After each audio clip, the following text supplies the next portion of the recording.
আজকের ভ্রমণ পুণ্যতীর্থ ভারত গ্রন্থ থেকে। এটি বেলুড় মঠের সংঘাধ্যক্ষ কর্তৃক সর্বস্বত্ব সংরক্ষিত। রচনা রামকৃষ্ণ সংঘের প্রয়াত সন্ন্যাসী স্বামী দিব্যাত্মানন্দজি মহারাজ। গ্রন্থ পাঠে শ্রী দেবজিৎ বর্মন।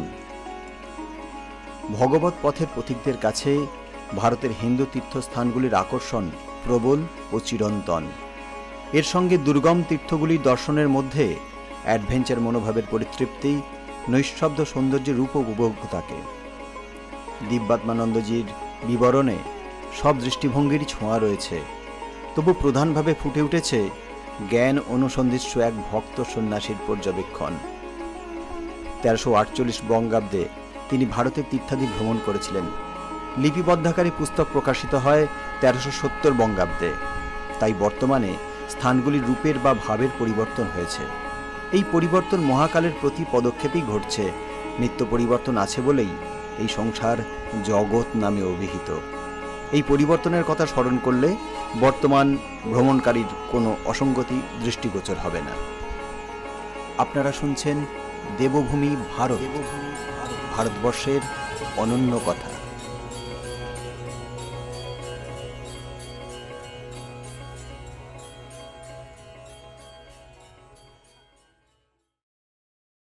তীর্থ ভারত গ্রন্থের আজকের তীর্থ তালকাবেরী, দ্বিতীয় পর্ব। পরদিন সকালে পদব্রজে তালকাবেরী যাত্রা করিলাম। জঙ্গলের মধ্যবর্তী আঁকাবাঁকা চড়াই পথ অতিক্রম করিয়া বেলা 9টায় তালকাবেরীতে পৌঁছাইলাম। আকাশ মেঘাচ্ছন্ন, চারিদিকে দৃশ্যাদি ভালো নজরে পড়ে না। তবে মাইলখানেক দূর হইতেই মন্দিরটি দেখিতে পাইলাম। এখানে অগস্তেশ্বর শিব ও গণপতির মন্দির আছে। নিত্য পূজাদি হইয়া থাকে। মন্দিরের পথেই কাবেরীর উৎপত্তি স্থান। রাস্তার দুই পাশে 2টি কুণ্ড আছে। প্রথম কুণ্ডটি বেশ বড়, 50 ফুট লম্বা ও 40 ফুট চওড়া।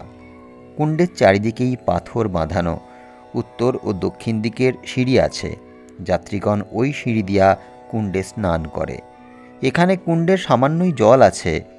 অপর কুণ্ডটি ছোট, ইহাতে কেহ স্নান করে না, ধৌতকার্য হইয়া থাকে। বড় কুণ্ডটির পাশেই ক্ষীণ ধারায় কাবেরী আত্মপ্রকাশ করিয়াছে। বড় কুণ্ডের দক্ষিণে পশ্চিমে 2.5 ফুট লম্বা ও 2.5 ফুট চওড়া একটি কুণ্ড ও মন্দির আছে, কাবেরী মায়ের মন্দির। পূজা, ভোগরাগ ও আরতি হইয়া থাকে। বিশ্রামান্তে স্নান করিয়া মায়ের পূজা করিলাম। শিব ও গণপতিকে দর্শন করিলাম। অনতি দূরেই পূজারীদের গ্রাম। ব্রহ্মগিরি পর্বত হইতে আরব সাগরের সুন্দর দৃশ্যাদি দেখা যায়, কিন্তু আজ আকাশ মেঘাচ্ছন্ন বলিয়া দেখিতে পাওয়া গেল না।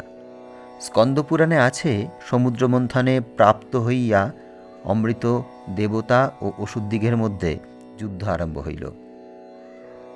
তখন মহামায়া মোহিনীরূপে আবির্ভূতা হইলেন। পার্বতী ও বিষ্ণুমায়া বা লোপামুদ্রা নামে ব্রহ্মার কন্যারূপে মর্তে আগমন করিলেন। তখন ব্রহ্মগিরিতে কাবেরী নামে একজন নিঃসন্তান ঋষি বাস করিতেন। লালন পালন করিবার নিমিত্ত ব্রহ্মা এই শিশুকন্যাকে তাহার হস্তে অর্পণ করিলেন। ঋষি তাহাকে অতিশয় স্নেহ করিতেন ও আদর করিয়া কাবেরী বলিয়া ডাকিতেন। শিশু বড় হইল। এই সময় একদিন অগস্ত্যমুনি আশ্রমে আসিলেন। কাবেরী তাহার চরণ যুগল ধৌত করিয়া পরম ভক্তি সহকারে তাহাকে প্রণাম করিলেন। কাবেরীর রূপে ও ব্যবহারে মোহিত হইয়া অগস্ত্য তাহাকে বলিলেন, আমি ব্রহ্মার আদেশে এখানে আসিয়াছি, আইসো, আমরা উদ্বাহু বন্ধনে আবদ্ধ হই। কাবেরী বলিলেন, আমি ব্রহ্মকন্যা লোপামুদ্রা, কিন্তু ব্রহ্মগিরির ঋষি কাবের আমাকে লালন পালন করিয়াছেন, নাম রাখিয়াছেন কাবেরী। মানবের মুক্তি সাধনের অভিপ্রায়ে আমি পবিত্র নদীরূপে দক্ষিণ ভারতে প্রবাহিত হইব। হাজার হাজার নদী আসিয়া আমাতে মিলিত হইবে। উভয় কুলের ক্ষেত্র সকলকে শস্য শ্যামলা ও নগর সকলকে সমৃদ্ধশালী করিব। যাহারা আমাতে অবগাহন করিবে তাহারা শীতল ও পবিত্র হইয়া পরমানন্দ লাভ করিবে। যাহারা আমার নাম লইবে অথবা আমাকে দর্শন করিবে তাহারাও পাপ মুক্ত হইবে। যে মহাপুরুষ আমাকে এই ব্রত পালনে সাহায্য করিবেন আমি তাহাকেই পতিত্বে বরণ করিব। অগস্ত্য বলিলেন, ভগবান ব্রহ্মার আদেশে এই কমণ্ডলুতে গঙ্গা ও ১৪ সহস্র নদীর জল আনিয়াছি। তুমি লোপামুদ্রা আমার সহধর্মিণী হইবে। আমরা উভয়ে সহ্যাদ্রি যাইব। সেখানে ভগবান বিষ্ণু বিরাজ করিতেছেন। তাহার পাদ পদ্ম স্পর্শে তুমি পবিত্র হইয়া জগতের সর্বশ্রেষ্ঠ নদীরূপে পাপী তাপীকে উদ্ধার করিবে। কাবেরী সম্মতি প্রকাশ করিলেন। অগস্ত্য এই ব্রহ্মগিরি পর্বতে মুহূর্তের জন্য কমণ্ডলু রাখিয়া স্বর্ণমুখীতে স্নান করিতে গেলেন। এই স্বর্ণমুখীতে রাবণ তাহার প্রিয় শিবলিঙ্গ বিষ্ণুরূপী বালকের হাতে দিয়া সমুদ্র তীরে সন্ধ্যা আহ্নিক করিতে যায়।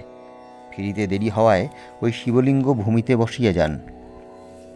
ইহাই বর্তমানে গোকর্ণ নামে হিন্দুদিগের একটি পবিত্র তীর্থস্থান।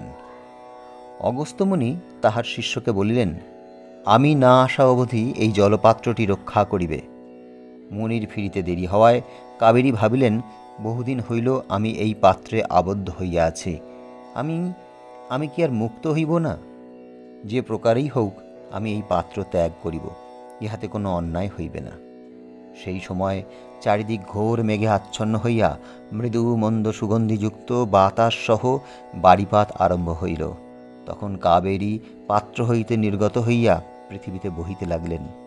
মুনি আসিয়া দেখিলেন কাবেরী বহিয়া যাইতেছেন, কমণ্ডলু পড়িয়া আছে। শিষ্য বলিল, ঝড় আসিতে আমরা বৃক্ষতলে আশ্রয় লইয়াছিলাম, সেই অবসরে কাবেরী আমাদের ত্যাগ করিয়া পৃথিবীতে প্রবেশ করেন। কিয়দ্দূরে কাবেরী অগস্ত্যকে দর্শন দিয়া বলিলেন, আমি ভগবানের আদেশে পাত্র ত্যাগ করিয়াছি। এই ব্রহ্মগিরি আমার উৎপত্তি স্থান। আজ হইতে এই স্থানের নাম হইল তাল কাবেরী। তাল কাবেরী কুর্গের একটি প্রধান তীর্থস্থান।